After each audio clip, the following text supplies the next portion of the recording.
ಇನ್ನು ಹೈಕಮಾಂಡ್ ಅನುಮತಿ ಪಡೆದು ಕ್ಯಾಬಿನೆಟ್ ಅನ್ನ ವಿಸ್ತರಣೆ ಮಾಡಲಾಗುತ್ತೆ ಅನ್ನುವ ವಿಚಾರವನ್ನು ಕೂಡ ಪ್ರಸ್ತಾಪ ಮಾಡಿದ್ದಾರೆ. ಇದೇ ಸಂದರ್ಭದಲ್ಲಿ ತುಮಕೂರಿನಲ್ಲಿ ಡಿಸಿಎಂ ಡಾಕ್ಟರ್ ಜಿ ಪರಮೇಶ್ವರ್ ಅವರು ಕೊಟ್ಟಿರುವಂತಹ ಹೇಳಿಕೆ, ಹೈಕಮಾಂಡ್ ನಾಯಕರನ್ನ ಭೇಟಿಯಾಗೋದಕ್ಕೆ ಸಿಎಂ ಡಿಕೆ ಶಿವಕುಮಾರ್ ಅವರು, ಸಿದ್ದರಾಮಯ್ಯ ಅವರು ಹಾಗೆ ಹರಿಪ್ರಸಾದ್ ಅವರು ದೆಹಲಿಗೆ ಹೋಗಿದ್ದಾರೆ. ಇವತ್ತು ಮಧ್ಯಾಹ್ನ ಅಥವಾ ಸಂಜೆ ನಿರ್ಧಾರ ಆಗುತ್ತೆ. ತುಮಕೂರಿಗೆ ಮತ್ತೊಂದು ಸಚಿವ ಸ್ಥಾನ ಕೊಡಬೇಕು ಅಂತ ಹೇಳಿ ತಿಳಿಸಿದ್ದಾರೆ.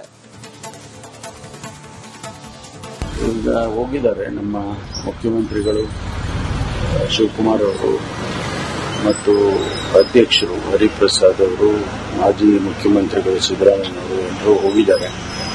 ವರಿಷ್ಠರ ಜೊತೆ ಚರ್ಚೆ ಮಾಡಿ ಅವರ ಅನುಮತಿಯನ್ನ ತೆಗೆದುಕೊಂಡು ಬಂದು ನಂತರ ಮಾಡ್ತಾರೆ. ಶುಕ್ರವಾರ ಆಗೋದು ಅದು ನೋಡಬೇಕು.